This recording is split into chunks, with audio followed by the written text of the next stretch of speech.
I think that since the dawn of human time, anybody who had power understood that it was a particular demographic which is going to become dangerous to their power mechanism in the future. It's not a new idea. The idea that the Romans would conquer a Greek city and kill all the boys and all the military age males, it's always been the same, right? Who's going to cause us trouble if we want to hold this city? These guys. We'll get rid of them. So nowadays, I think what they're trying to do is neuter this class. They're trying to neuter this class by affecting them mentally and affecting their mindset and affecting their ability to think critically.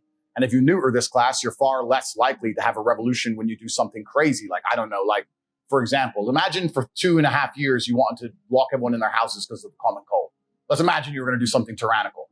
You would want to ensure that this class of individuals were so busy concerned with either being depressed or jerking off or being physically weak or distracted, so they didn't all stand up and go, wait, this common cold can't hurt me. And I just started my business and I ain't going bankrupt for this shit. They don't want that. So they're trying to neuter a certain class of people. I don't really want to talk too much in depth about who I think they are because I'm trying to stay alive and I would never kill myself. But it's certainly happening. And I think anybody with a brain can see the narrative is out there. And the narrative is being purported and accelerated by all mainstream media channels. And people who are allowed to have a platform, such as Logan Paul, have sold their soul, cut their dicks off, and they sat there and say, yes, I will say what you tell me to say. Please don't cancel me. I am a fearful individual. The dude is a punk. And if he ever meets me in the cage, I will destroy him in real time for free. And he knows that. What about the brother? Well, Jake, at least, well, this is the interesting thing about those two, right? Because me and my brother have become the most famous brothers on the planet. So there's also a degree of jealousy involved. I was just going to ask that. You get the Tate bros and the Paul brothers, and it's like this balance of power that's being shifted, and this completely sort of this dance that's happening. It's interesting, right? Because you had the Disney brothers, the Disney brothers, who gained a bunch of power and notoriety, and they were the most famous brothers on the planet, and they've now been usurped by my brother and I, who come from a very unfortunate background and grew up on the street and did everything ourselves. And obviously, the youth of the world today have an affinity and feel a synergy with us that they don't feel with the Disney brothers, because the Disney brothers had a very easy, privileged life. You know, they grew up relatively easily and privileged. If you get a Disney contract, then you become a YouTuber. You've never really known struggle. I mean, you've had it pretty good.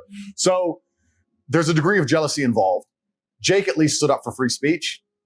Jake has said some negative comments about me. I've said a few negative things about him. But I have nothing personal against Jake. And also, I find it interesting that Jake and Logan are not even that close. They may pretend to be. Obviously, they're brothers. But Jake and KSI have beef. They're literally trying to hurt each other. Logan is KSI's best friend.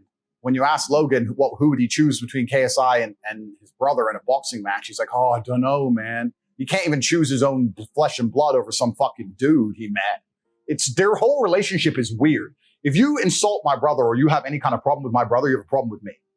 That's on site permanent. Like, me and my brother are like this, but they're not like that. They have this weird relationship and they've slept with each other's girlfriends and a bunch of weird shit. So I don't know what's going on with them guys.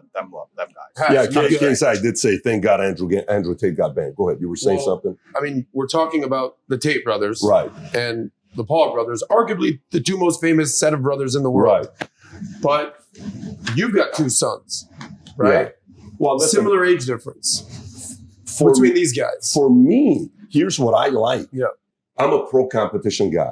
Yeah. Right. The fact that he went on Rumble and he got 500,000 subs in 2 weeks, you know who wins? You know who wins? The market. The world wins. Yeah. The fact that he went on Rumble, got 500,000 subs. Good job for Chris for making that move, by the way. We know and we've had good conversations at the house with him. And he's making a move right now on our buddy, the guy we like, Russell Brand and a few other guys. Amazing. But the stud, he's doing the right Rumble. thing. Yeah, he's doing the right thing. Yeah, amazing. No question about it. Amazing. But go back to this. I want both to be competing. Completely. I got two boys. I want the Tates going against Pauls to go against this. Completely. I run an insurance company. We have a lot of siblings that compete against each other. It's great for the market. But where I was going, I said, who is Logan Paul's playbook he's following, right? He's 27. The video you talked about, 23, when it was in December in 2017, I want to say, when he was in Japan. The video with him and his girl when, you know, the what do you call it? The belt. That when you got kicked off of Big Brother or whatever it was in 2016. But that video is from 2012. 10 years ago, he's 25. So 23, 25, you know, you're coming from that kind of an environment. You can kind of hold the two things at the same level of accountability. One is suicide. The other one is, you know, a extreme method of sexual, you know, consensual sex that, you know, it is what it is. But this is where I was going with it. years ago, and I'm just trying to see, because you know the whole thing, what would Jesus do? Everybody has a WW something do, right? Yeah. So Logan, when he did the Japan thing, the story came out, he was talking about it openly, that Rock's people said, hey man, you got to distance yourself from him. And apparently what he told is Rock's people contacted to say, hey, delete all the pictures that we have together, et cetera, et cetera. So maybe he's going into wrestling. He's following Rock's footsteps. Yeah. Rock is definitely somebody that if he ever wanted to run for office, that's a guy that could do it if he wanted it. I think Logan's another guy, whether you like him or not. I think he's got the pedigree to one day run. It doesn't mean you're going to support his policies, but he is a guy that's going in the direction of one day running. 20, 30 years, he could do it. So maybe he's sitting there saying, what would The Rock do? He distanced himself from me. Well, maybe I got to stop defending this guy and I got to distance myself from him. I wasn't going on the angle of, Hillary Clinton called her all these guys. No, I was going more, what playbook is he following? I understand exactly what you're saying, but I would disagree. And the reason I would disagree is because that requires a degree of thought and intellect that Logan Paul does not possess. You think he's an idiot? No, I know he's an idiot. He's not thinking that far ahead. He's literally, someone has told him, say this, and he says it. It doesn't matter. And it's not just me. There's been loads of examples, and I put it on my podcast on Rumble, where we went through all the times where something came up, some controversial subject that people were discussing, is this good for the public consciousness? And the answer was always basically no. Is this necessary for children to be consuming? The answer was always basically no. But it was purported by the Hollywood elites, and Logan was always the number one person sticking up for it. He is bought and sold by somebody, whether his management team, whoever they are, they think it's good for him to act this particular way. He does not think for himself. He says what he is told to say.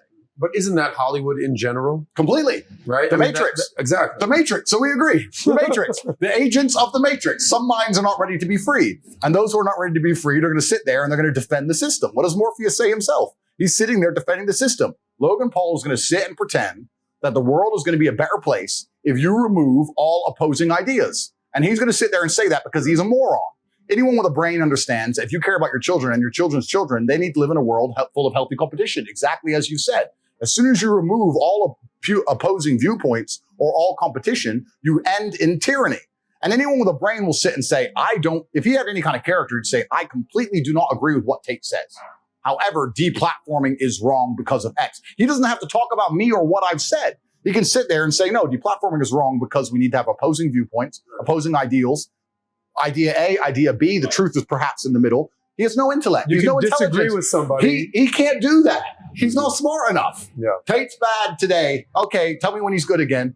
He's a bought and sold individual. When my hero arc completes, because we're at a transition stage, when my hero arc completes, and much like Batman, people understand that we thought he was the bad guy, but we realized we needed him.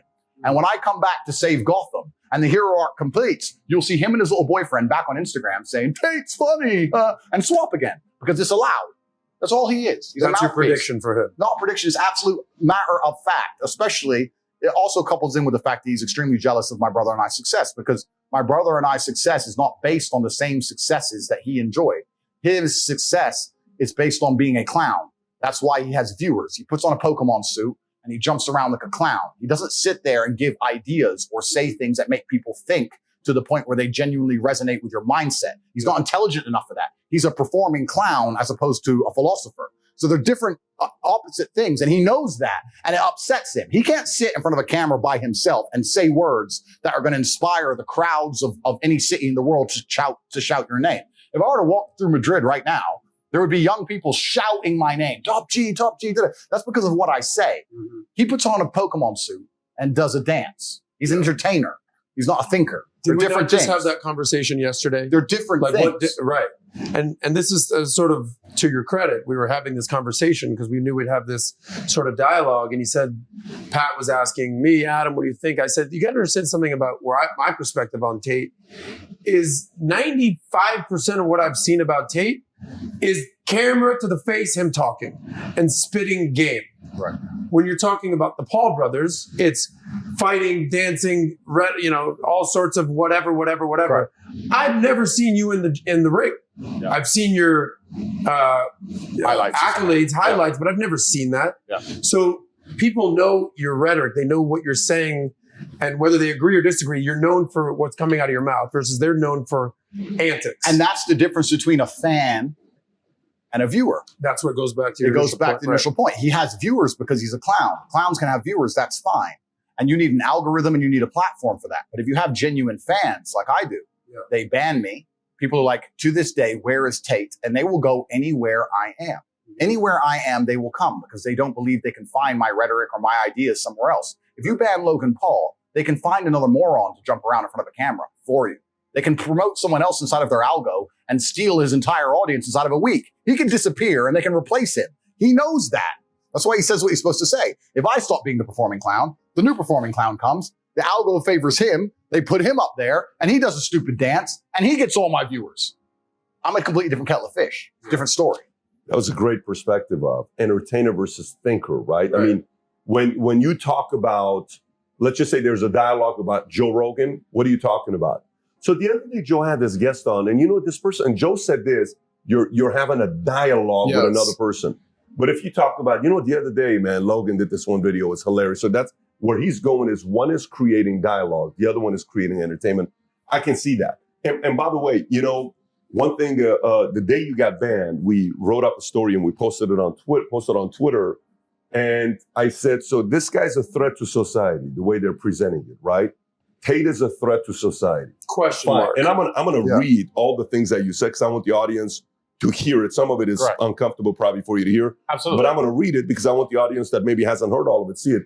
But to me, when you say threat to society as a father of four, when I watch Little Nas X making out with the devil on a performance and you're saying that's creative, then you really do want to hurt the family nucleus if you're okay with that. Yeah, correct. If a Cardi B gets up there and says, who cares about your body count? Right. You know, go make your money if you got to make your money. And other girls are doesn't matter if you're a stripper, if you're a sex worker, it's all good. Go get your bag, girl. You know, or O.J. Simpson, who did what he did, and he's on Twitter giving fantasy football, or Khamenei or Putin or all these guys who are out there giving their commentary. Right. You're worried about this guy because he's a womanizer, because he's got now a complete different conversation to have. But I want to read this. I want to read this. And if you allow me to just go through some of them, let me just say them. It's only a few of them, and then we'll wrap up and go to you. No problem. So how are women allowed to drive? Okay, fine. I asked the question the other day. We were having this debate. I think we were in Cabo. I said, who's a better driver, men or women? And so, well, women get into fewer accidents, but the data doesn't tell the truth. Who drives more miles in their lifetime? And then we eventually, after 2 hours of debate, you know, you see where you're going with that. I like Eastern Europe as a whole because corruption is far more accessible. Okay, I can see why that's going to cause a red flag. Right. You can't be responsible for something that doesn't listen to you. You can't be responsible for a dog if it doesn't obey you, a child or a woman. Okay, that's going to piss off women. Men who constantly give into mental health problems can't compete with other men who don't. I'm depressed. I can't go to the gym. You said that's why you got to go to the gym so you're not depressed. Right. Read the Bible. Every single man had multiple wives. Not a single woman had multiple husbands. It's against the will of God. It's disgusting. Okay.